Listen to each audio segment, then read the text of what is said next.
This video will simulate how a Blackwater Alert alarm actuates. We've built this model replicating a cleanout valve in your basement, and attached to the cleanout, we've installed a Blackwater Alert system.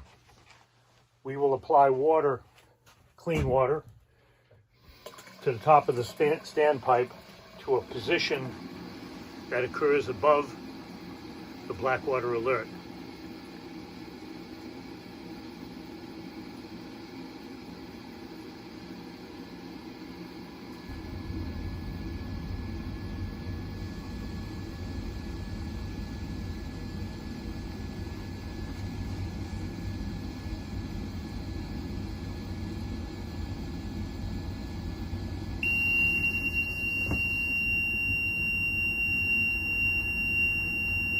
So once the alarm sounds, very simply just press a reset and it will stop the alarm. But this shows you how the Blackwater Alert system works. Typically, we do not have a waste line that's vertical. They're typically at a 45 or 50 degree angle in your basement.